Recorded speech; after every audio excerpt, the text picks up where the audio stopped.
તો આપણે મિત્રો ગુંદાના ઝાડ નીચે આવ્યા છીએ અને ગુંદા પાક ઉપર આવી ગયા છે. આ બધે પાક ઉપર ગુંદા આવી ગયા છે અને આની એક ખાસિયત એ છે કે ગુંદા આપણે પાકેલા ખાઈને તો શરીર માટે સારામાં સારું છે. આ કાચા ગુંદા છે.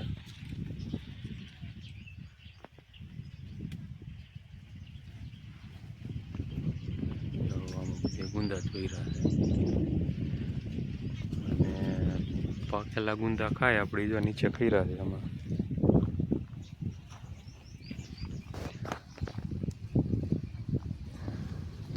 આખું ગુંદું ગોતી આ થોડ વારો થઈ ગયો. જો આ રીયા પાકેલું ગુંદું છે.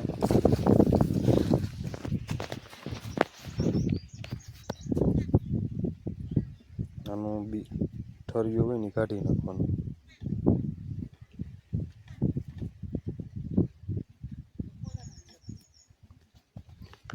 આ ખાઈ જવાનું.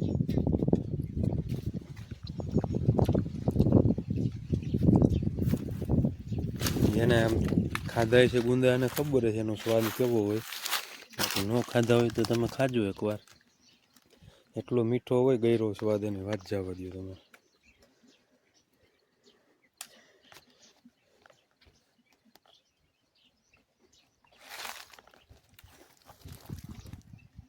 અને આપણા જે ગોઠણના હાંધા ને બધું દુખે ને એમાં એનો ગુંદ આવે ચીકાશ આવે ને એમાં કામ કરે છે હાંધાને દુખાવામાં.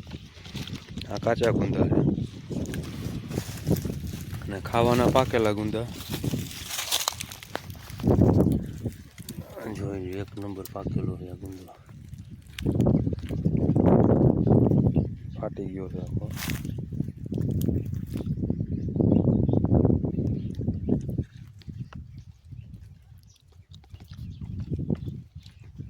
બહુ મીઠા, ખાવામાં બહુ ગયરા હોય. એટલે પાકેલ ગુંદા મળે તો તમે લોકો ખાજો. ખાવામાં બહુ સારા, છોકરાઓને ખવડાવવા.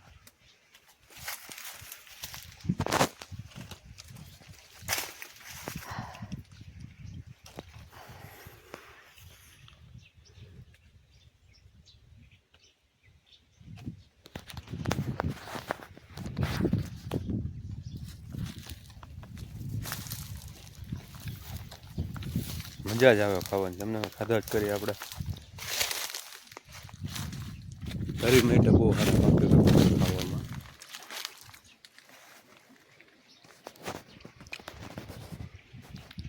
આ ગુવાર છે આપણે અળવી છે વાડીએ વાવેલી. આ સરગવો છે. એ બધી આપણે ખાવાની વસ્તુ વાવેલી છે બધી.